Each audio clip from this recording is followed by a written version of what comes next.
जय हिंद, नमस्कार। मैं आप सभी से एक अत्यंत महत्वपूर्ण विषय जनगणना महापर्व पर चर्चा करूंगा। जी हाँ, जनगणना महापर्व। जनगणना हमारे देश का बहुत ही महत्वपूर्ण प्रक्रिया है। यह केवल सरकारी प्रक्रिया नहीं, अपितु देश के विकास की नींव है। इसलिए आप सभी से निवेदन है कि सतर्कता और जागरूकता के साथ जनगणना में सहयोग करें। जब तक आप सतर्क नहीं रहेंगे, जागरूक नहीं रहेंगे, इसके बारे में जानेंगे नहीं, तब तक आप बेहतर सहयोग कैसे कर पाएंगे।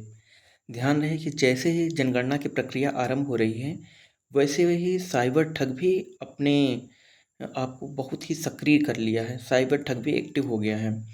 तो हमें साइबर ठग के गिरफ्त में नहीं आना है, उसके शिकार ना हो जाए, तो इसके लिए हमें जागरूक होना पड़ेगा। इस बार की जनगणना में जो नया प्रक्रिया ऐड हुआ है, वो है स्वगणना। स्वगणना क्या है?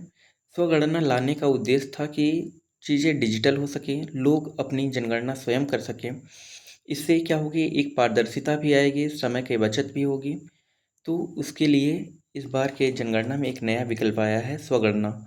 स्वगणना में आप आधिकारिक वेबसाइट पे जाके se.census.gov.in पर जाके अपनी स्वगणना खुद कर सकते हैं, अपने परिवार की जनगणना खुद कर सकते हैं। इस प्रक्रिया को पूर्ण करने के बाद आपके पास एक SE ID आएगी। जब जनगणना कर्मी जाएंगे तो आप SE ID दे सकते हैं। अगर आप इस प्रक्रिया से अनभिज्ञ हैं तो आप छोड़ भी सकते हैं। ऐसा आवश्यक नहीं है कि आप स्वगणना करना ही करना है।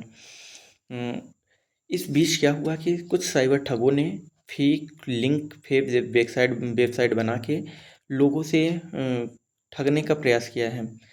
इसलिए आप किसी के द्वारा भेजे गए किसी भी लिंक पे क्लिक करके स्वगणना नहीं करेंगे। ना ही किसी वैसे लिंक पे आप क्लिक करेंगे कि जो किसी के द्वारा भेजा गया हो। यदि आपको स्वगणना करना हो तो आधिकारिक वेबसाइट se.census.gov.in पे ही जाके अपना स्वगणना करेंगे। क्योंकि साइबर ठग इतना ही सक्रिय हो गया है कि वो फेक वेबसाइट बना के लोगों को अपने जाल में फंसाने की कोशिश कर रहा है। स्वगणना की जो प्रक्रिया है, बिहार में 17 अप्रैल से लेकर 1 मई तक चलेगा। फिर उसके बाद 2 मई से लेकर 31 मई तक हमारे जनगणना कर्मी घर घर जाके लोगों को जनगणना करेंगे। उत्तर प्रदेश में जो ये प्रक्रिया है, 7 मई से लेकर 21 मई तक स्वगणना की प्रक्रिया चलेगी। उसके बाद 16 मई से 14 जून तक जनगणना कर्मी जो प्रगणक हैं वो घर घर जाके इस डाटा को कलेक्ट करेंगे। एक बात और ध्यान रखना है आप लोगों को, इस बीच में कुछ साइबर ठग क्या हो रहे हैं, हमारे जनगणना कर्मी के पहुंचने से पहले वो गांव में पहुंच रहे हैं, लोगों के घर के पास पहुंच रहे हैं, उनसे उनका दस्तावेज मांग रहे हैं, OTP मांग रहे हैं, जो अपने ठगी का शिकार बना रहे हैं। तो आप लोगों को बिल्कुल सतर्क रहना होगा।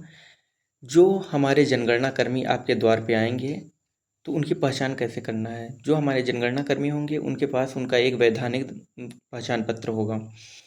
कोई भी जनगणना कर्मी आपसे आपका कोई भी वैधानिक दस्तावेज, Aadhaar card, PAN card, bank passbook, इन सब की मांग नहीं करेगा और ना ही किसी प्रकार की OTP की मांग करेगा। यदि आपसे कोई OTP की मांग करता है तो ये आप समझ जाइए कि वो साइबर ठग है। वो आपको अपने जाल में फंसाने का पूर्णतः प्रयत्न कर रहा है।